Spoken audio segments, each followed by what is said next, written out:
La colonia Lindavista, en el norte de la Ciudad de México de 1991, era un oasis de tranquilidad. Sus calles arboladas, sus casas con jardines bien cuidados y el suave murmullo de la vida familiar la convertían en un refugio del bullicio de la metrópolis.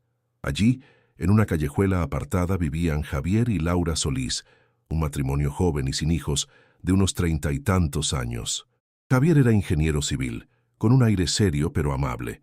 Laura, una diseñadora gráfica con una sonrisa cálida y una risa contagiosa. Eran el epítome de la pareja feliz y estable. Su rutina era predecible y reconfortante. Las mañanas comenzaban con café y las noticias, los días con sus respectivos trabajos, y las noches a menudo terminaban con una cena tranquila en casa o, de vez en cuando, con una visita a los vecinos. Y esa noche del 10 de noviembre de 1991 era una de esas noches.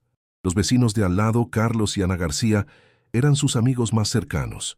Compartían barbacoas de fin de semana, noches de juegos de mesa y la confianza que solo la proximidad y los años de amistad pueden forjar. La casa de los García era acogedora, con un aire bohemio que contrastaba con la pulcritud de los Solís. Esa noche de lunes, la invitación de los García fue espontánea. Javi, Lau, ¿por qué no se vienen a cenar? Hicimos pozole y nos sobra para un regimiento. La oferta era irresistible. Javier y Laura no lo dudaron. Javier estacionó su Volkswagen Atlantic rojo justo enfrente de su casa, como de costumbre. No había necesidad de moverlo. La casa de los García estaba literalmente a unos 20 pasos de su propia puerta. La cena fue animada, llena de risas, anécdotas del día y planes para las próximas vacaciones. El aroma a pozole, cilantro y limón llenaba la casa. Hablaron de política, de los planes de Laura para un nuevo proyecto y de la pasión de Javier por el ajedrez.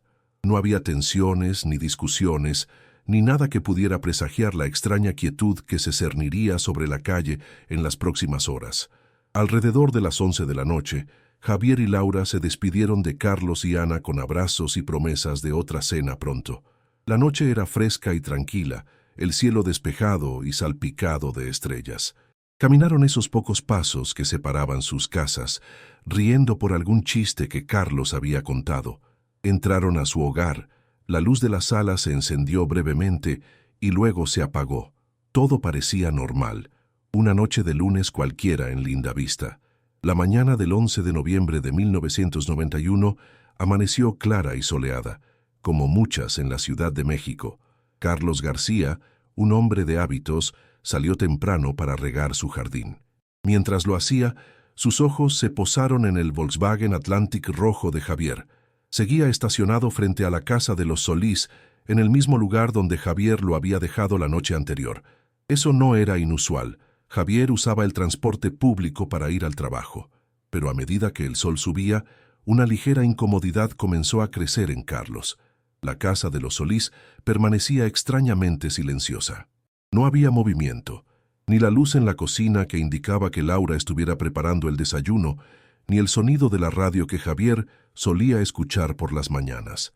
Carlos recordó que Laura tenía una reunión importante ese día, y ella era muy puntual. Alrededor de las 8 de la mañana la preocupación de Carlos se volvió palpable. Decidió tocar a la puerta de los Solís. Tocó una vez, 2 veces, 3 veces. Silencio.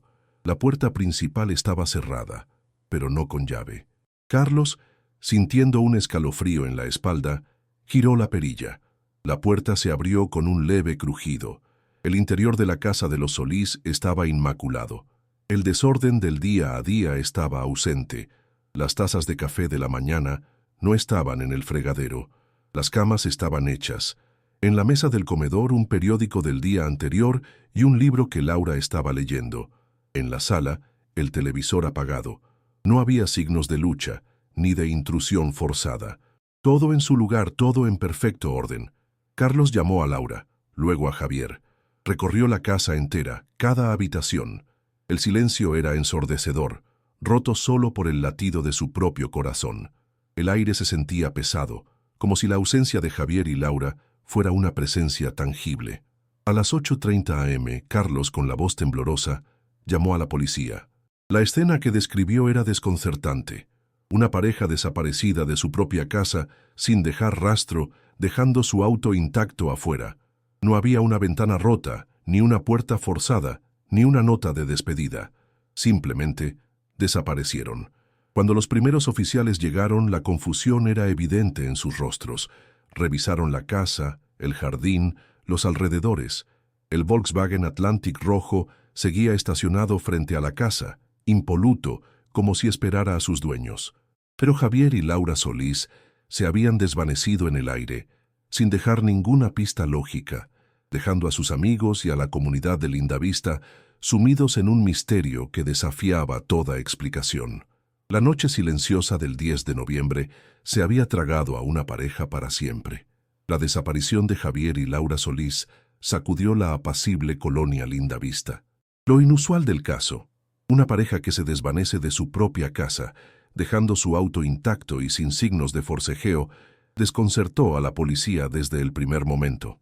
La mañana del 11 de noviembre de 1991, la casa de los Solís, que un día antes rebosaba de vida, se convirtió en una escena de crimen enigmática. El detective inspector Ramiro Vega, un hombre de unos 40 años con una barba rala y una mirada cansada pero astuta, fue asignado al caso. Vega tenía una reputación de meticuloso, un sabueso que prefería los hechos fríos a las especulaciones. Sin embargo, este caso desafiaba su lógica. La primera inspección de la casa no arrojó ninguna pista obvia. No había huellas dactilares extrañas ni objetos fuera de lugar. La policía científica peinó cada rincón, levantando polvo para huellas latentes y revisando cada superficie. La cocina, la sala, los dormitorios, todo estaba en perfecto orden, lo que solo aumentaba el misterio. Era como si Javier y Laura simplemente se hubieran evaporado. Carlos y Ana García, los vecinos y amigos de la pareja, fueron los primeros y principales testigos. Sus testimonios eran consistentes. Una cena normal, risas, una despedida cordial, nada inusual. Simplemente caminaron los 20 pasos hasta su casa, relató Carlos, su voz teñida de incredulidad. Y a la mañana siguiente no estaban. La policía interrogó a todos los vecinos de la calle, a los carteros, a los repartidores de periódicos. Nadie había visto ni oído nada fuera de lo común durante la noche. Ni gritos, ni ruidos de forcejeo, ni autos que no fueran los habituales. Lindavista, para todos los efectos, había dormido en perfecta paz. La búsqueda de Javier y Laura se extendió más allá de la colonia. Se emitieron alertas a hospitales, morgues y estaciones de policía en toda la Ciudad de México y sus alrededores. Sus fotos, sus descripciones, sus datos personales fueron distribuidos a nivel nacional. La prensa local, ávida de misterio, se lanzó sobre la historia, publicando titulares sensacionalistas sobre la desaparición fantasma de la pareja Solís. El inspector Vega y su equipo siguieron todas las vías posibles. Entrevistaron a familiares lejanos de los Solís, a sus colegas de trabajo, a sus amigos de la universidad. Javier, como ingeniero civil, trabajaba en proyectos de construcción importantes, pero su vida laboral era limpia, sin enemigos ni deudas. Laura, en su estudio de diseño gráfico, era una profesional respetada y querida. No había indicios de problemas matrimoniales, problemas financieros, ni amantes secretos que pudieran justificar una fuga repentina y sin previo aviso. La teoría de un secuestro fue considerada, pero no había ninguna demanda de rescate, ni llamadas extrañas, ni notas. Si hubieran sido llevados contra su voluntad, ¿cómo lo hicieron sin dejar rastro? ¿Y por qué dejar el auto intacto, una posesión valiosa en ese entonces? La casa de los Solís se convirtió en un monumento a la ausencia. Días se convirtieron en semanas, semanas en meses. El Volkswagen Atlantic rojo permanecía estacionado, acumulando una fina capa de polvo, un recordatorio silencioso y perturbador de la pareja que se había esfumado. Los vecinos de Lindavista empezaron a mirar la casa con una mezcla de curiosidad y temor, preguntándose si un suceso tan inexplicable podría volver a ocurrir. El inspector Vega, a pesar de su tenacidad, se enfrentaba a un muro de silencio. El caso Solís carecía de lo más básico, una pista. No había violencia, ni motivo claro, ni siquiera un método discernible. Era como si Javier y Laura hubieran cruzado un umbral invisible al entrar a su casa esa noche, un umbral que los había llevado a otro lugar, fuera del alcance de la investigación humana. Con el tiempo, la intensidad de la búsqueda disminuyó.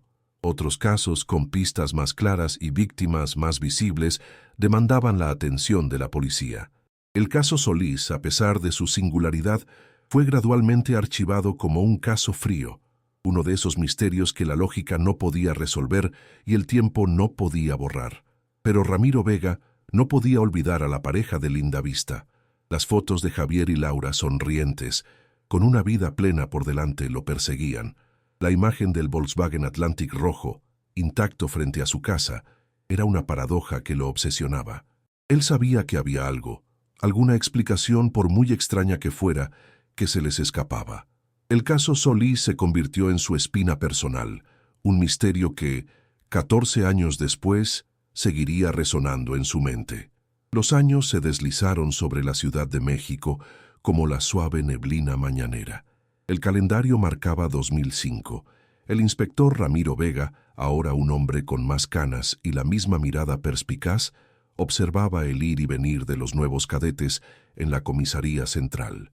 14 años habían pasado desde aquella mañana de noviembre de 1991, cuando Javier y Laura Solís se desvanecieron de su casa en Linda Vista.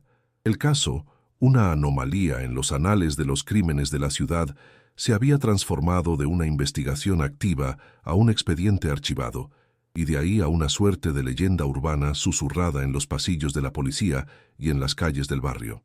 Para la comunidad de Linda Vista, la casa de los Solís se convirtió en un monumento silencioso a lo inexplicable. El Volkswagen Atlantic rojo, que permaneció estacionado frente a ella durante meses, fue finalmente retirado y guardado en un depósito policial, su presencia fantasmal una constante inquietud para los vecinos. La casa misma fue vendida años después, pero la sombra de lo que ocurrió allí persistía. Los niños del barrio contaban historias de la casa donde la gente desapareció, y los adultos, con un escalofrío, evitaban mirarla directamente al pasar. El inspector Vega nunca pudo desprenderse del caso. A pesar de haber ascendido y de haber resuelto innumerables crímenes, el misterio de los Solís era una espina clavada en su memoria. De vez en cuando, en las noches de insomnio, sacaba el expediente amarillento del archivo. Releía los mismos informes, las mismas declaraciones sin una sola pista, las fotos de la pareja sonriendo, una vida perfecta que se había evaporado. La ausencia de signos de violencia era lo más desconcertante. No un secuestro, no un robo, no un crimen pasional. Simplemente nada. La falta de un móvil y de cualquier rastro físico era lo que convertía el caso Solís en un enigma tan perdurable. La policía había investigado todas las posibilidades racionales. Fuga voluntaria, descartada. La pareja no tenía motivos aparentes, ni deudas, ni conflictos. Sus cuentas bancarias permanecieron intactas. Sus objetos personales, incluyendo sus documentos de identidad y algunas joyas, estaban en la casa. Secuestro, descartado. Nunca hubo una demanda de rescate, ni llamadas, ni mensajes. La logística de un secuestro silencioso y sin testigos, en un vecindario tan tranquilo, parecía imposible. Accidente, improbable. No había señales de un accidente en la casa o sus alrededores. Asesinato, sin evidencia. No había sangre, ni forcejeo, ni rastro de un cuerpo. La paradoja era la normalidad de la escena. Las tazas de café esperando ser lavadas, las camas hechas, el periódico sin leer. Era como si Javier y Laura hubieran salido por la puerta con la intención de regresar en cualquier momento, solo para no hacerlo jamás. En los círculos policiales, el caso Solís era citado como el epítome de lo irresuelto. Se bromeaba con que se los había tragado la tierra. Algunos teóricos de la conspiración, fuera de los círculos oficiales, hablaban de abducciones o fenómenos paranormales, pero Vega, un hombre de ciencia y hechos, se negaba a contemplar tales posibilidades. Tenía que haber una explicación lógica, por muy remota que fuera. Con el paso de los años, las personas involucradas en la investigación inicial se jubilaron o fueron reasignadas. El equipo original se disolvió. Ramiro Vega era uno de los pocos que aún cargaba con el peso de ese misterio. La frustración Era un compañero constante, pero también lo era la tenacidad. Él creía en la persistencia. Sabía que a veces los casos más fríos eran los que guardaban las verdades más impactantes. En 2005, el inspector Vega recibió una visita inesperada. Era un joven y prometedor detective de la Unidad de Crímenes Complejos, un tal Daniel Alcántara. Alcántara era un entusiasta de los casos fríos, con una fascinación particular por aquellos que desafiaban la lógica, y el de los Solís lo había cautivado. «Inspector», dijo Alcántara, con una mezcla de respeto y audacia, «estuve revisando el archivo de los Solís. Es fascinante. Quería preguntarle si hay algo, alguna pequeña pista que haya pasado desapercibida, algo que no esté en los informes». Vega lo miró con curiosidad. La mayoría de los jóvenes detectives evitaban el expediente Solís, considerándolo una pérdida de tiempo. «No hay nada, hijo, lo buscamos todo. Cada centímetro de esa casa, cada testigo. Es el caso perfecto de la nada». Pero Alcántara persistió. «La perfección de la nada es lo que me intriga, inspector. La ausencia total de un rastro es en sí misma una pista. Alguien hizo un trabajo impecable. Eso no es algo que se logre por casualidad. No en la Ciudad de México». El inspector Vega sintió una chispa de interés. La perspectiva de Alcántara era fresca, sin el desgaste de los años de frustración. Quizás el joven detective veía algo que él, por estar demasiado cerca del caso, había pasado por alto. La leyenda del silencio de los Solís quizás no era inquebrantable después de todo. El entusiasmo del joven detective Daniel Alcántara era contagioso, una brisa fresca en la polvorienta oficina del inspector Ramiro Vega. Alcántara no venía con nuevas pistas, sino con una nueva forma de ver la ausencia. Para él, el hecho de que no hubiera rastros no significaba que no hubiera habido un evento. Significaba que quien lo perpetró era excepcionalmente meticuloso. Vega, a pesar de su escepticismo inicial, sintió una chispa de esperanza. Entregó a Alcántara el voluminoso expediente del caso Solís, advirtiéndole: «Está todo ahí, hijo, cada detalle, cada testimonio. Lo hemos repasado 1000 veces». Alcántara se sumergió en los archivos con una energía renovada. Pasaba horas en la sala de archivos, revisando meticulosamente cada documento, cada fotografía, cada nota marginal. A diferencia de Vega, que había vivido la frustración de la investigación inicial, Alcántara abordaba el caso con una mente fresca y sin prejuicios, buscando lo que sus predecesores podrían haber pasado por alto por la prisa o la desesperación. Una de las primeras cosas que notó Alcántara fue la precisión obsesiva en los informes iniciales. Cada objeto en la casa de los Solís estaba documentado con exactitud.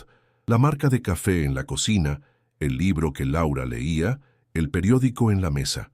Pero fue precisamente en esa normalidad abrumadora donde encontró una anomalía. «Inspector», dijo Alcántara un día con el expediente abierto sobre la mesa, «mire esto». La última página del periódico que estaba en la mesa es del 10 de noviembre de 1991. Y aquí en la foto del comedor, el libro que Laura leía está abierto en la página 73. Vega frunció el ceño. ¿Y eso qué?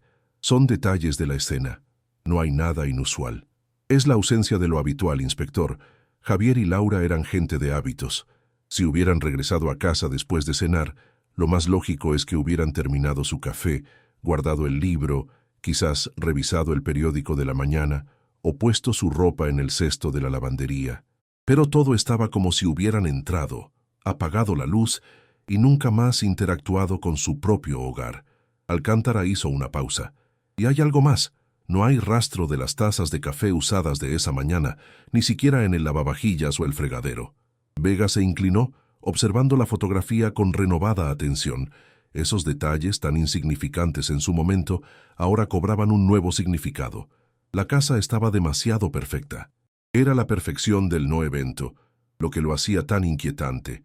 Alcántara continuó: «Si alguien entró a la casa y se los llevó, lo hicieron de una manera que no dejó huella alguna, ni una mancha, ni un mueble movido. Y las tazas de café, si las sacaron, ¿por qué? ¿Para borrar huellas? Si es así, significa que quien lo hizo fue muy meticuloso y controló la escena después de la desaparición». La teoría de Alcántara era que los Solís habían sido abordados inmediatamente después de entrar a su casa, o incluso mientras estaban entrando. Quien los interceptó no lo hizo con violencia evidente, sino con una eficiencia silenciosa. Y luego esa persona, o personas, se tomaron el tiempo para limpiar la escena, no de un crimen sangriento, sino de cualquier rastro de la presencia de los Solís. La otra cosa, inspector, dijo Alcántara sacando otro documento. Los informes de los vecinos decían que no escucharon nada, pero en el expediente hay una nota muy pequeña, casi ilegible, de una mujer mayor, doña Teresa, que vivía 2 casas más abajo. Ella mencionó que su perro, un pastor alemán, estuvo inquieto y ladrando intermitentemente esa noche, entre las 11 y las 12. Dijo que era inusual para él. Vega se frotó la barbilla. Recordaba a doña Teresa, una anciana un tanto excéntrica. Su testimonio fue descartado en su momento como una anécdota sin importancia. Pero ahora, un perro es sensible. Podría haber detectado algo que los humanos no. Si hubo un forcejeo mínimo o un uso de alguna sustancia para someterlos, un perro podría haber reaccionado, reflexionó Vega en voz alta. O quizás el sonido de alguien entrando y moviéndose, aunque silenciosamente. La nueva perspectiva de Alcántara no ofrecía soluciones inmediatas, pero sí un nuevo camino de investigación: buscar la anomalía en la normalidad. La excesiva pulcritud de la casa de los Solís, el auto intacto y la ausencia de las tazas de café no eran coincidencias. Eran pistas de una operación meticulosamente planeada. Necesitamos ir a Lindavista de nuevo, inspector, propuso Alcántara. No a la casa Solís, sino a los alrededores, y a los vecinos que vivieron allí en 1991. Quizás 14 años después, la memoria les juegue a favor, o tal vez noten algo que antes les parecía irrelevante. Vega asintió lentamente. La frustración de 14 años comenzaba a disiparse, reemplazada por una renovada esperanza. El joven detective no había encontrado una bala de plata, pero había encontrado las rendijas en el muro de silencio que los Solís habían dejado atrás. La puerta no había sido forzada, pero alguien sí había entrado, y de una manera tan calculada que borró todos sus pasos excepto las omisiones. El regreso a Lindavista, 14 años después, no fue un simple recorrido para el inspector Ramiro Vega. Era un viaje al corazón de su frustración, un reencuentro con un misterio que se había negado a desaparecer. A su lado, el joven detective Daniel Alcántara, con la mente aguda y libre de prejuicios, veía el vecindario con ojos nuevos, buscando las grietas en la aparente normalidad. La calle de los Solís seguía siendo apacible, arbolada, pero una sutil capa de melancolía parecía flotar en el aire. Algunas casas habían cambiado de dueño, otras permanecían inalteradas, habitadas por los mismos vecinos de 1991, ahora más ancianos y con la memoria un poco más caprichosa. El primer objetivo fue doña Teresa, la anciana cuyo perro había ladrado de forma inusual la noche de la desaparición. Vega la recordó como una mujer de detalles, aunque a veces con una tendencia a la divagación. La encontraron sentada en su jardín, podando rosas con manos temblorosas. «Inspector Vega, qué sorpresa», dijo doña Teresa, sus ojos entrecerrados. «No lo veía desde lo de los Solís. Pobre pareja. Nunca se supo qué pasó». Alcántara, con una voz suave, le preguntó sobre el perro. «¿Recuerda lo de su pastor alemán, doña Teresa, que ladró esa noche? ¿Podría detallarnos un poco más sobre eso?» Doña Teresa frunció el ceño, su memoria rebuscando en el pasado. «Ah, mi Rocky. Sí, ladró. Estaba inquieto, gruñía hacia la calle. No era por gatos. Él odiaba a los gatos en silencio. Esto era diferente. Un ladrido bajo como de advertencia, y luego un silencio extraño. No era el silencio normal de la noche. Era un silencio denso, pesado, como si el aire se hubiera tragado todo el ruido. La descripción del silencio denso resonó en la mente de Alcántara. Las palabras de los Solís en su casa, el auto intacto, la ausencia de las tazas de café, todo apuntaba a una operación silenciosa y controlada. Luego la pareja se dirigió a la casa de Carlos y Ana García, los vecinos de al lado, y quienes habían cenado con Javier y Laura esa noche fatídica. Carlos, con el peso de los años en sus hombros, Los recibió con una expresión de resignación. ¿Otra vez el caso Solís, inspector?, preguntó Carlos. Creí que ya lo habían cerrado. Solo estamos revisando algunas cosas, dijo Vega. Alcántara, sin perder tiempo, preguntó sobre la rutina de la calle esa noche. Señor García, ¿recuerda si vio a alguien inusual o algún vehículo que no fuera de los vecinos después de que los Solís entraron a su casa? Carlos lo pensó, frotándose la barbilla. No, en realidad no. La calle estaba tranquila. Ya sabe, lunes por la noche. Después de que se despidieron, metimos los trastes, vimos un poco de televisión y nos fuimos a dormir. Hizo una pausa. Aunque ahora que lo pienso, hubo algo. Muy pequeño, insignificante en su momento. Los detectives se inclinaron expectantes. Esa noche, antes de irnos a la cama, me asomé por la ventana.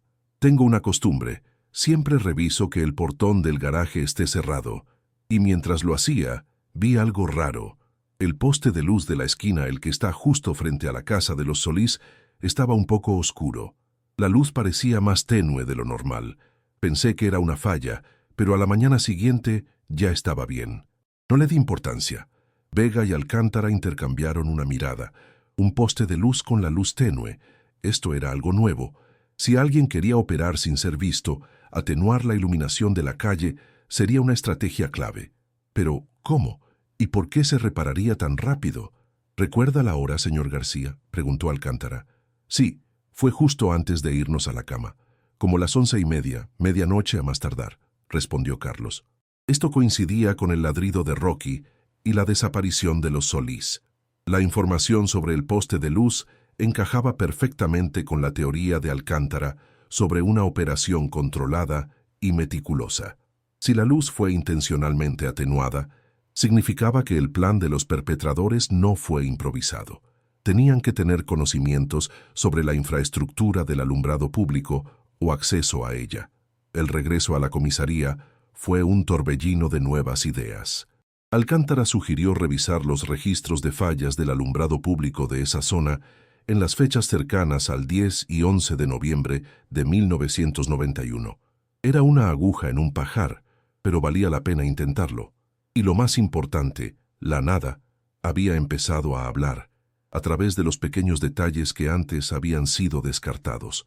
El silencio denso, el perro inquieto, la luz tenue, eran fragmentos de una verdad que ahora, 14 años después, comenzaban a unirse. La próxima fase de la investigación se centraría en el lado técnico del caso. La pista de la luz tenue en el poste de la calle era un hilo delgado, casi invisible, pero para el inspector Ramiro Vega y el detective Daniel Alcántara representaba la primera anomalía concreta en un mar de normalidad. Si alguien había manipulado el alumbrado público para operar en la oscuridad, eso elevaba el perfil del caso de una simple desaparición a una operación planeada con una sofisticación inquietante. La primera parada de Alcántara fue el archivo de la Comisión Federal de Electricidad, CFE, un laberinto de registros de mantenimiento y fallas técnicas. Localizar informes de hace 14 años era una tarea ardua. Los archivos digitales eran incipientes en 1991 y gran parte de la información estaba en papel, apilada en cajas polvorientas. Después de días de búsqueda minuciosa, Alcántara encontró lo que buscaba, un pequeño reporte de incidente fechado el 11 de noviembre de 1991 a las 3:17 am. Mencionaba una fluctuación de voltaje no identificada en el sector de Lindavista, específicamente en la calle de los Solís. El informe indicaba que la anomalía duró aproximadamente entre 20 y 30 minutos y fue registrada por un sensor remoto antes de que el sistema se autocorrigiera. Esto explicaba por qué la luz volvió a la normalidad a la mañana siguiente. No había sido una falla común, ni una manipulación manual en el poste. Había sido algo más complejo. La revelación fue clave, una fluctuación de voltaje que solo afectó una zona muy específica. Esto sugería el uso de un dispositivo externo, algo que podía causar una interrupción localizada sin afectar el suministro eléctrico de toda la colonia. ¿Pero qué tipo de dispositivo? ¿Y quién tendría acceso a tal tecnología en 1991? Alcántara presentó sus hallazgos a Vega. Inspector, esto no fue al azar. Alguien usó un aparato para atenuar la luz en el momento preciso. Esto es el rastro técnico de la operación. Vega, con su experiencia, vio la implicación de inmediato. Si usaron un dispositivo electrónico para manipular el voltaje, eso apunta a alguien con conocimientos muy específicos. No es el delincuente común. Su mente voló hacia campos como la electrónica, la ingeniería o incluso la criptografía, disciplinas que en 1991 no eran tan accesibles al gran público como lo son hoy. La investigación se ramificó.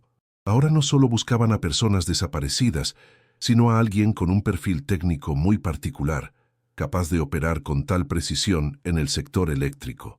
Requisaron expedientes de ingenieros eléctricos o electrónicos con antecedentes penales, o aquellos que habían sido despedidos de la CF, o empresas relacionadas en los años previos a 1991. Era un tiro en la oscuridad, pero era una pista. Mientras tanto, Alcántara, con la mente incisiva, volvió a revisar los informes de los Solís. Javier era ingeniero civil, pero ¿qué sabía de electrónica? ¿Y Laura? No había nada en sus perfiles que sugiriera una conexión con la manipulación de voltaje. Esto significaba que la operación venía de fuera, ejecutada por alguien que no tenía un vínculo aparente con la pareja. La doctora Elisa Vega, analista de datos de la comisaría, fue clave en esta etapa. Con los nuevos datos sobre la fluctuación de voltaje, Vega investigó patentes y publicaciones técnicas de la época, buscando dispositivos o métodos conocidos que pudieran causar tal efecto. Encontró algunas referencias a pulsos electromagnéticos localizados y a dispositivos de sobrecarga inversa, tecnologías experimentales que en 1991 apenas comenzaban a ser investigadas en círculos militares o industriales muy específicos. «Comandante», dijo la doctora Vega, mostrando algunos esquemas técnicos antiguos. «Esto es muy avanzado para la época. Quien hizo esto no solo tenía el conocimiento, sino también los recursos para construir o acceder a un dispositivo así. Es probable que se tratara de un prototipo o de algo hecho a medida». La idea de una tecnología casi de ciencia ficción en un crimen común era perturbadora. ¿Para qué atenuar una luz con tal sofisticación solo para llevarse a una pareja de ingenieros y diseñadores gráficos? La desproporción entre el método y el supuesto móvil, una simple desaparición, era lo que no encajaba. Fue entonces cuando Alcántara tuvo una idea. Si el flash silencioso, como él lo llamó, refiriéndose a la repentina atenuación de la luz, se utilizó para facilitar la entrada o la extracción de los Solís sin ser vistos, ¿qué pasó dentro de la casa en esos 20 o 30 minutos? La limpieza de la escena, la ausencia de las tazas de café, todo indicaba una operación controlada. «Inspector», dijo Alcántara, «si usaron esta tecnología para la luz, es posible que también la usaran para otra cosa. ¿Y si este dispositivo no solo afectaba la luz, sino también algo más, algo que impidiera el ruido, o el movimiento, o incluso el recuerdo?» La idea era audaz, casi descabellada, pero en un caso tan extraño como el de los Solís, nada podía ser descartado. Vega lo miró con una mezcla de sorpresa y fascinación. «¿Estás sugiriendo que usaron algún tipo de arma o dispositivo que afectó a la pareja y a su entorno de una manera que evitó cualquier rastro físico o de memoria?» «Exactamente», respondió Alcántara. «Si la normalidad de la escena es la clave, entonces alguien la forzó. Y una tecnología así, capaz de manipular la electricidad de esa manera precisa, podría tener otros usos. Necesitamos buscar a expertos en estas tecnologías, por muy oscuros que sean los círculos en los que operen. El flash silencioso no fue solo para la luz, fue para un borrado perfecto. La investigación había dado un giro inesperado, llevando a Vega y Alcántara a un terreno desconocido, uno donde la ciencia avanzada se cruzaba con el crimen. El silencio de 1991 no era un vacío, sino un velo tecnológico que ahora, 14 años después, comenzaba a ser levantado. La hipótesis de un dispositivo avanzado que no solo atenuó la luz, sino que también pudo haber afectado a Javier y Laura Solís, era arriesgada. Pero para el inspector Ramiro Vega y el detective Daniel Alcántara, era la única que explicaba la perfección del no evento. La Ciudad de México de 1991 era un lugar bullicioso. pero la idea de una tecnología casi de ciencia ficción operando en un vecindario tranquilo era una pieza que no encajaba. Necesitaban encontrar a alguien que no solo entendiera esto, sino que pudiera haber tenido acceso a ello. La doctora Elisa Vega, la analista de datos, se convirtió en su enlace con un mundo más allá de la criminalística tradicional. Con los esquemas de los dispositivos de pulso electromagnético localizado y los generadores de sobrecarga inversa que había encontrado, comenzó a indagar en círculos académicos y tecnológicos, buscando expertos o exempleados que pudieran haber trabajado en proyectos similares. Era un campo gris, a menudo con vínculos con investigación militar o industrial secreta. La búsqueda fue ardua y llena de callejones sin salida. Muchos expertos de la época ya habían fallecido o se habían retirado. Otros se negaban a hablar de proyectos clasificados. Sin embargo, la persistencia de Elisa dio frutos. Logró contactar a un ex ingeniero electrónico, un hombre llamado Dr. Samuel Ruiz, que había trabajado en proyectos de interferencia electromagnética para una empresa de seguridad privada en los años 80 y que ahora vivía una vida discreta en una pequeña granja en las afueras de Cuernavaca. Ruiz, un hombre canoso y recluso, se mostró reacio a hablar al principio, temiendo las implicaciones de su conocimiento, pero la descripción del caso Solís, la atenuación de la luz, la ausencia total de ruido o rastro de lucha, la desaparición silenciosa, lo intrigó y finalmente lo conmovió. «Lo que describes», dijo Ruiz, su voz grave, «suena a un dispositivo de supresión de onda. No solo un pulso para la luz, sino algo que puede interferir con las ondas de audio de baja frecuencia e incluso, en teoría, afectar el sistema nervioso central a corto plazo, causando desorientación o incapacidad de reacción». Eran prototipos experimentales en los 90. Muy pocos los conocían, y menos aún sabían cómo construirlos. La revelación fue impactante. Un dispositivo que podía anular el sonido y desorientar. Eso explicaba el silencio denso de doña Teresa y la falta de reacción de Javier y Laura. No hubo lucha porque no pudieron reaccionar. No hubo ruido porque el dispositivo lo suprimió. La firma invisible del crimen. «¿Quién tendría acceso a algo así, doctor?», preguntó Alcántara, la voz tensa. Ruiz dudó. «Mi empresa, en ese entonces, experimentó con ellos para aplicaciones de seguridad de alto nivel, defensa de instalaciones sensibles, control de disturbios, nunca para uso civil. Pero había otro grupo, un consorcio de investigación privado, financiado por capitales muy poderosos que buscaba aplicaciones más controvertidas. Hablaban de disrupción selectiva y neutralización no letal. El nombre del consorcio era Cronos Corporation. Ya no existía oficialmente en 2005, pero sus ramificaciones eran extensas. Ruiz recordó a uno de los ingenieros clave de ese consorcio, un hombre llamado Marcelo Cárdenas. Cárdenas era un genio, pero también un individuo frío y ambicioso, conocido por su falta de escrúpulos. Había desaparecido del radar de la comunidad tecnológica a finales de los 90.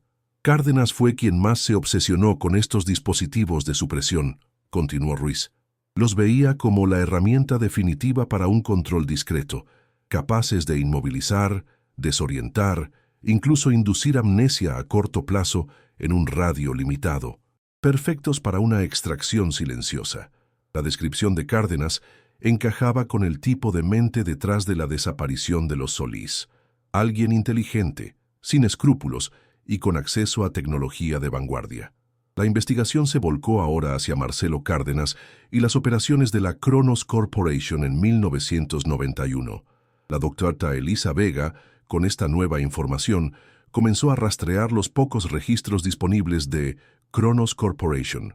Descubrió que, aunque oficialmente dedicada a la investigación tecnológica, la empresa tenía conexiones con grupos de facilitadores de alto nivel, personas que se dedicaban a la reubicación discreta de individuos, a menudo bajo coerción, para clientes muy ricos y poderosos.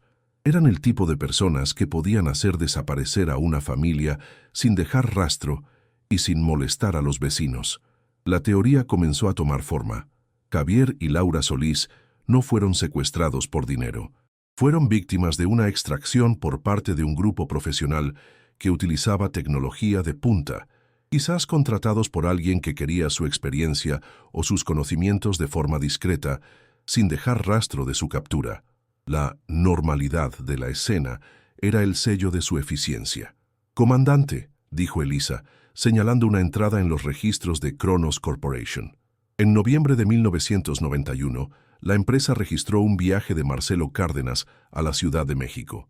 Coincide exactamente con la fecha de la desaparición de los Solís, y la razón del viaje era pruebas de campo de un prototipo de supresión. El corazón de Ricardo Morales dio un vuelco. La fecha, la tecnología, el perfil del ingeniero, todo encajaba. El flash silencioso en Lindavista había sido la firma de Marcelo Cárdenas. La pareja Solís no había desaparecido en el aire. Habían sido borrados por una tecnología que apenas comenzaba a ser comprendida. Una operación tan limpia que había eludido a la policía durante 14 años. La siguiente fase sería encontrar a Marcelo Cárdenas, el hombre detrás de la firma invisible. La revelación de Marcelo Cárdenas como el posible arquitecto de la desaparición de los Solís, con su dominio de una tecnología tan avanzada, inyectó una nueva urgencia en la investigación. El inspector Ramiro Vega y el detective Daniel Alcántara sabían que Cárdenas no sería fácil de encontrar. Era un fantasma en los registros, un genio recluso con un pasado en la ahora difunta Kronos Corporation, un consorcio envuelto en el secreto y en operaciones dudosas. La doctora Elisa Vega fue clave en esta fase, utilizando su red de contactos en el mundo tecnológico y sus habilidades para rastrear huellas digitales mínimas, comenzó la búsqueda de Cárdenas. Sus antiguos colegas y socios lo habían perdido de vista a finales de los 90. Algunos rumores decían que se había retirado con una fortuna, otros que trabajaba en proyectos ultrasecretos para clientes aún más poderosos. La tarea era como buscar una aguja en un pajar. Cárdenas había borrado meticulosamente su rastro digital y financiero. No tenía propiedades a su nombre, ni cuentas bancarias obvias. Era un maestro del anonimato, lo que solo confirmaba la sofisticación de su mente. Mientras tanto, Alcántara y Vega volvieron a revisar los escasos datos de Kronos Corporation y sus facilitadores. Había un patrón. Las desapariciones de talentos no eran aleatorias. Se enfocaban en individuos con habilidades muy específicas, difíciles de replicar o de enseñar. La desaparición de Javier Solís, un ingeniero civil con experiencia en técnicas de construcción subterránea, y Laura Solís, una diseñadora gráfica con una habilidad única para la ilustración técnica, ahora tenía un motivo más profundo. No eran secuestros por rescate, sino adquisiciones forzadas para proyectos altamente especializados. La pista más prometedora apareció a través de los contactos del doctor Samuel Ruiz. Él recordó que Cárdenas tenía una obsesión particular con los sistemas de construcción subterránea automatizada. Había estado trabajando en un prototipo para clientes que querían expandir sus propiedades bajo tierra, sin dejar rastro en la superficie. Si Javier Solís era un experto en eso, su desaparición tenía sentido dentro de ese esquema. Elisa logró rastrear una antigua empresa pantalla de Kronos Corporation, que había adquirido una vasta propiedad en el desierto de Sonora a finales de los 90. La propiedad estaba registrada bajo un fideicomiso complejo, lo que dificultaba la identificación de los verdaderos dueños. Sin embargo, los datos de consumo de energía del lugar eran extraordinariamente altos para una propiedad aparentemente abandonada. Esto sugería actividad subterránea intensa. «San Inspector, creo que lo tenemos», dijo Elisa señalando un mapa satelital de la zona. «Esta propiedad en Sonora es un páramo, pero los datos de satélite muestran anomalías térmicas y actividad eléctrica consistente con una instalación subterrápola». Ricardo sintió una oleada de adrenalina. Habían encontrado el posible escondite de Cárdenas y quizás el destino final de los Solís y otras víctimas. La idea de un complejo subterráneo, construido por talentos forzados, era tan retorcida como lógica para la mente de Cárdenas. El equipo se preparó para una misión en un terreno inhóspito. La logística era compleja, el desierto de Sonora era vasto y la propiedad estaba aislada. Tenían que operar con sigilo para evitar alertar a Cárdenas o a cualquier cómplice que pudiera tener. Al llegar a la ubicación, Lo que encontraron fue una aparente granja abandonada. Pero bajo la superficie, los sensores térmicos de los drones de ELISA revelaron una intrincada red de túneles y estructuras subterráneas. El lugar era una fortaleza oculta, con una orden de cateo por sospecha de operaciones ilegales y tráfico de personas. El equipo de Ricardo, apoyado por unidades tácticas, asaltó la propiedad. La resistencia fue mínima. El exterior estaba desierto, pero al descender a las profundidades, la atmósfera cambió. El aire se volvió frío, con un zumbido constante de maquinaria. Dentro de los túneles subterráneos encontraron un complejo de laboratorios, talleres y unidades residenciales. No había prisiones ni celdas en el sentido tradicional, sino espacios controlados, diseñados para mantener a los trabajadores en un ambiente de aislamiento y dependencia tecnológica. Aquí, los talentos de los artesanos eran explotados para construir y mantener el propio complejo. Finalmente, en un laboratorio central, rodeado de pantallas con complejos diagramas de ingeniería, encontraron a Marcelo Cárdenas. Era un hombre delgado, de unos 60 años, con una mirada intensa y la misma frialdad que Ruiz había descrito. No ofreció resistencia. Parecía más interesado en sus pantallas que en la presencia policial. «Inspector Morales, supongo que han venido por mis trabajadores», dijo Cárdenas con una voz calma y educada. «Son muy valiosos, ya sabe. Sin ellos, este lugar no podría funcionar». «¿Dónde están Javier y Laura Solís, Cárdenas?», preguntó Ricardo, con la voz firme, el corazón latiéndole fuerte. «¿Y los demás?». Cárdenas sonrió, un gesto que no alcanzaba sus ojos. «Algunos siguen aquí, otros han sido reubicados en otras fases de nuestros proyectos. La longevidad de un activo depende de su adaptabilidad». La verdad era escalofriante. Los Solís no habían desaparecido por un acto de violencia común, sino por una explotación sistemática de su intelecto y habilidad. Cárdenas los había convertido en herramientas, en engranajes de una maquinaria subterránea. El flash silencioso de 1991 no fue el final de su existencia, sino el inicio de su cautiverio. La búsqueda de Cárdenas había terminado, pero la búsqueda de las víctimas apenas comenzaba.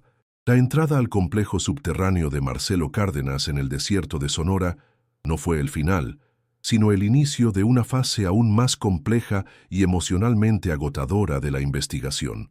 Para el inspector Ramiro Vega y el detective Daniel Alcántara, la misión de encontrar la verdad se transformó en una operación de rescate de una delicadeza extrema.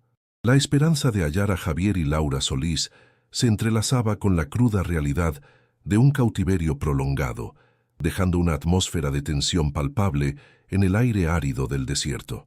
Los equipos de rescate, compuestos por agentes de élite y paramédicos especializados en trauma, ingresaron al laberinto de túneles y laboratorios con una cautela casi reverente.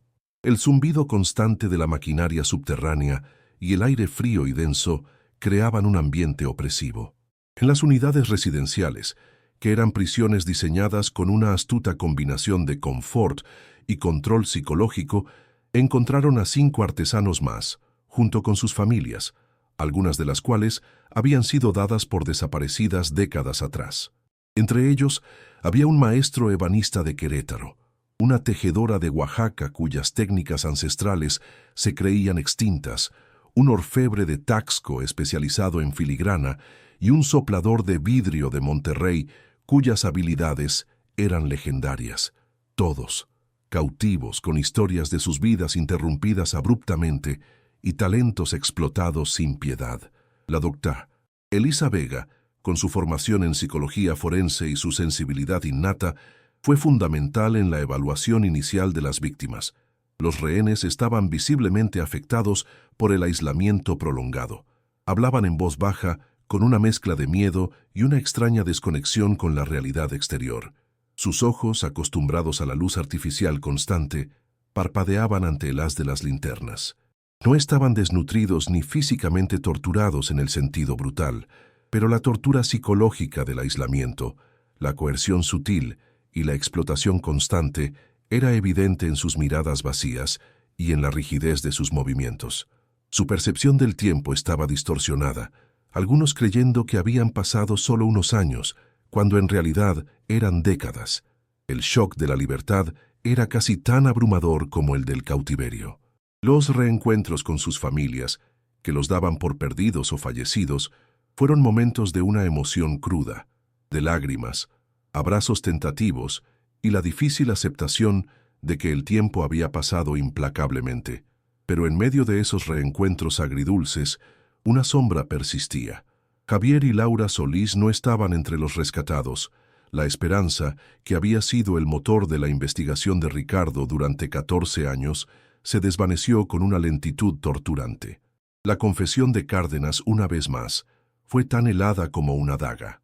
Los Solís, su conocimiento en ingeniería civil y construcción subterránea, fue absolutamente vital para las fases iniciales de expansión de este complejo, admitió Cárdenas durante su interrogatorio en el mismo laboratorio subterráneo, su voz desprovista de emoción, casi académica.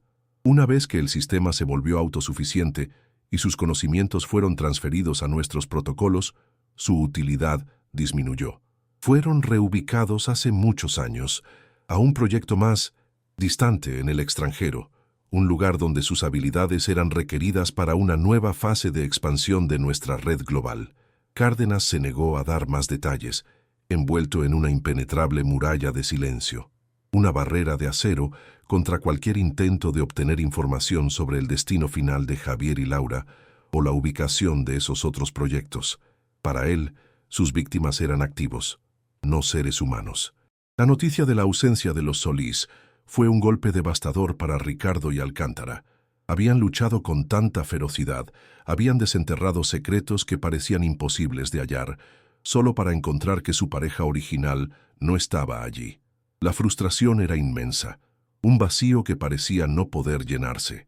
Sin embargo, este descubrimiento, aunque doloroso, fue una confirmación más de la escala y la naturaleza verdaderamente global de la operación de Cárdenas. Sus víctimas no eran secuestradas al azar, eran elegidas por sus conocimientos específicos y desechadas o reubicadas una vez que su valor inmediato se agotaba. El rescate de los otros artesanos fue un proceso delicado que se extendió durante semanas. Muchos habían olvidado por completo cómo era la vida exterior, el bullicio de las ciudades, la libertad de tomar sus propias decisiones. La reintegración a la sociedad sería un camino largo y arduo, con terapia intensiva, apoyo psicológico constante y programas de rehabilitación social y económica para ayudarlos a reconstruir sus vidas desde cero. Pero al menos, para ellos, existía una esperanza tangible, un futuro que antes les había sido negado.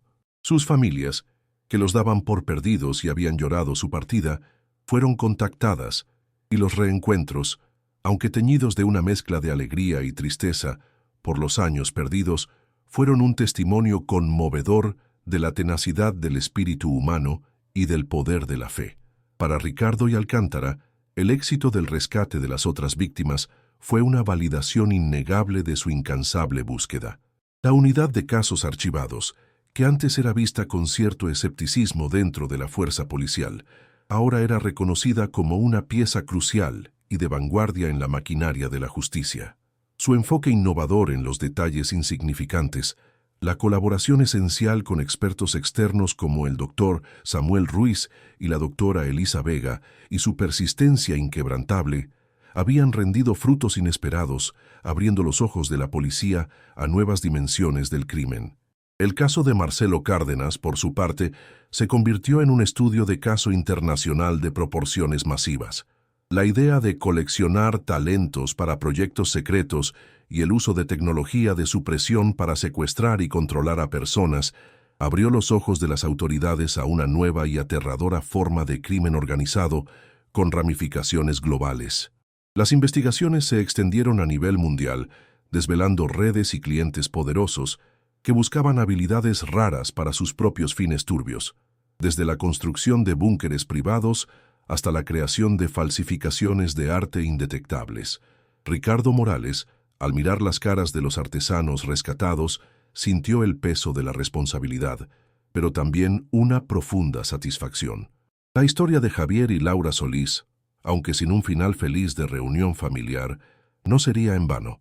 Su trágica desaparición había sido el catalizador para desvelar una red mucho más grande, más compleja y más inhumana de lo que jamás hubieran imaginado.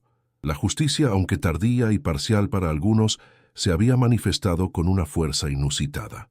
El silencio de 1991 había sido brutalmente roto, y su eco resonaría en cada vida que Cárdenas había destruido y en cada vida que la policía, inspirada por la tenacidad de Elena y el incansable equipo de Ricardo, lograría salvar en el futuro.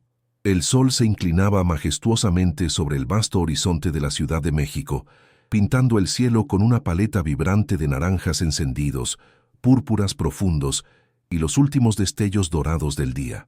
Más de 14 años habían transcurrido desde aquella fatídica noche de 1991 y varios meses desde la resonante condena de Marcelo Cárdenas, un veredicto que había sacudido los cimientos de la justicia y expuesto una crueldad inimaginable. La figura de la detective Elena Ríos, que por tanto tiempo fue un enigma doloroso y un nudo en la garganta de la fuerza policial, se había transfigurado por completo, emergiendo como una narrativa épica de inquebrantable tenacidad, sacrificio trascendente y, en última instancia, de triunfo sobre la oscuridad. Su placa, ya no una pieza oxidada de evidencia, sino un emblema pulcramente restaurado, un espejo de su espíritu inmaculado, ocupaba un lugar de veneración en una vitrina de honor en la entrada principal de la Academia de Policía.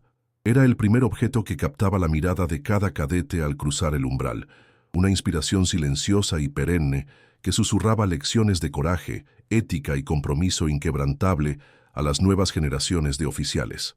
Para el comandante Ricardo Morales, la resolución del caso Solís Cárdenas no fue un mero cierre de expediente, ni siquiera solo un alivio. Fue, en un sentido profundo, el punto culminante de una vida entera dedicada al deber y a la búsqueda incansable de la verdad, un peso inmenso que fue liberado de sus hombros y que se tradujo en una paz agridulce, pero profundamente arraigada y duradera. La obsesión que lo había consumido durante gran parte de su carrera, una llama que nunca se extinguió, se había transmutado en una determinación inquebrantable para desenterrar justicia en cada rincón sombrío de la metrópoli y del país.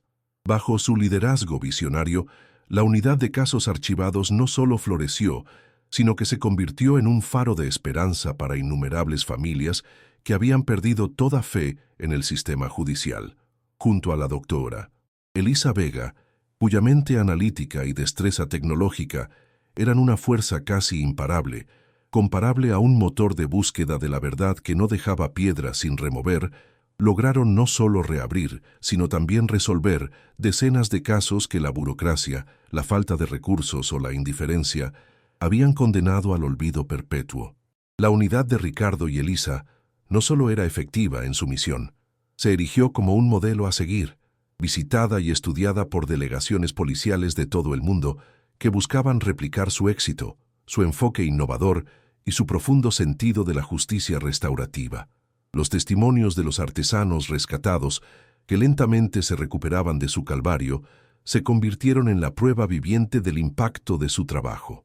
La experiencia con la red de Cárdenas, con su perturbadora colección de talentos y el uso de tecnología avanzada para desaparecer personas sin dejar rastro, impulsó a Ricardo a abogar por una modernización profunda y estructural de las fuerzas policiales mexicanas. Promovió incansablemente la inversión en herramientas forenses de vanguardia que permitieran detectar las firmas invisibles de crímenes tecnológicos, la capacitación intensiva en psicología criminal para entender las motivaciones más oscuras y retorcidas de la mente humana, y la integración pionera de la inteligencia artificial para analizar vastos volúmenes de datos y detectar patrones criminales que antes eran invisibles al ojo humano. Su visión trascendía la mera captura de delincuentes, buscaba comprender las complejidades intrínsecas detrás de sus actos, con el objetivo final de prevenir futuros crímenes y proteger a los más vulnerables de la sociedad.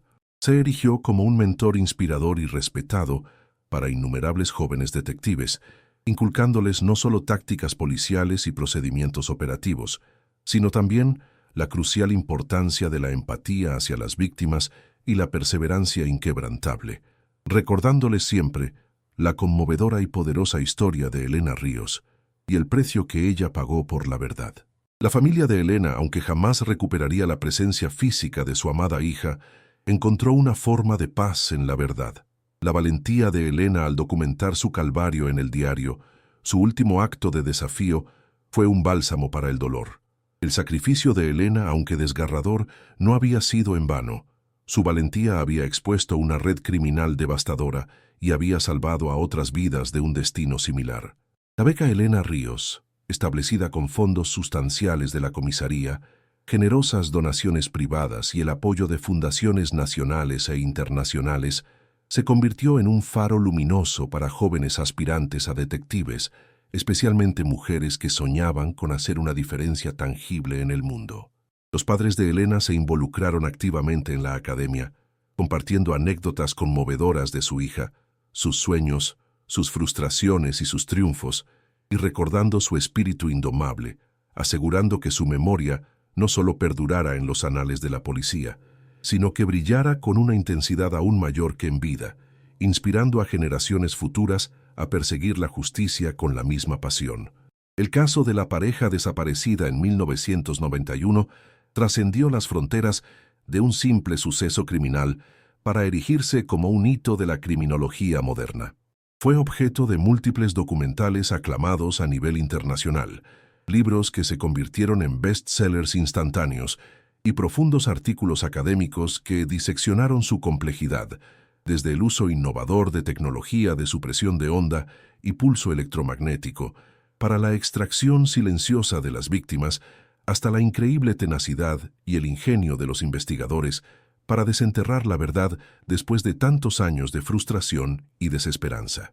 Los Solís, aunque nunca encontrados, y cuyo destino final más allá de la reubicación de Cárdenas nunca fue completamente revelado, se convirtieron en un símbolo universal de todas las víctimas de crímenes que parecían imposibles de resolver, de aquellos que se desvanecieron sin dejar rastro, dejando a sus seres queridos en un limbo de dolor y preguntas sin respuesta. Su historia, intrínsecamente ligada a la de Elena Ríos, se enseñaba en universidades y academias de policía de todo el mundo como un ejemplo paradigmático de que la justicia, aunque a veces se esconda en las sombras más profundas y el tiempo parezca borrar toda pista, puede y debe ser encontrada.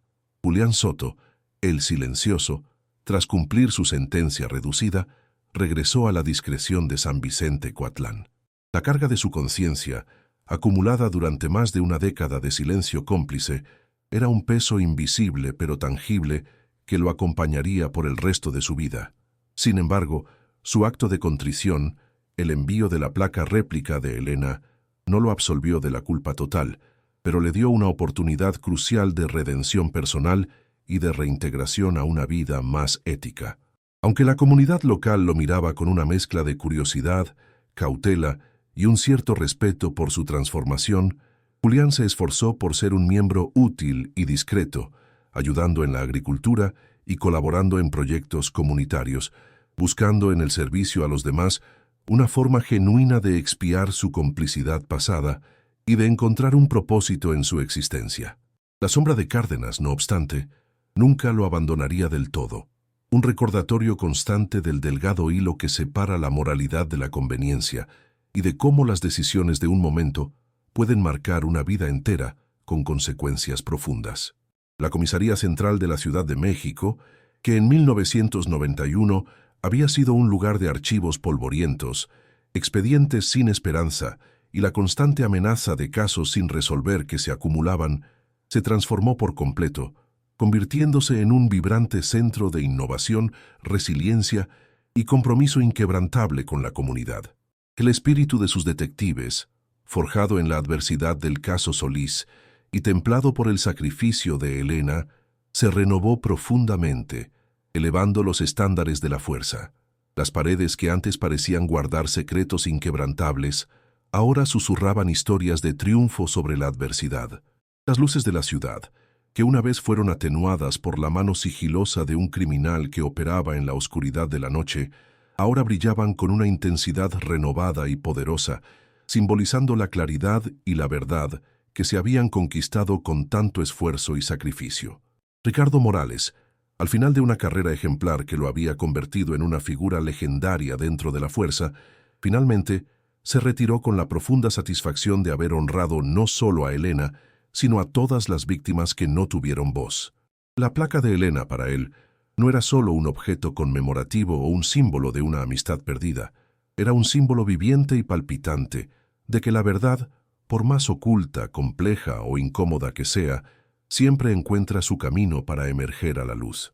Y el eco de 1991, el misterio de esa pareja que se desvaneció en una noche tranquila de linda vista, resonaría para siempre en el alma de la Ciudad de México como un himno de justicia, un recordatorio constante de que, en la inmensa y compleja sombra de una gran urbe, siempre hay héroes, tanto los que usan uniforme como los que actúan desde la oscuridad, que luchan incansablemente por traer luz y esperanza a los rincones más oscuros del alma humana, dejando un legado inquebrantable. Ninguna vida olvidada,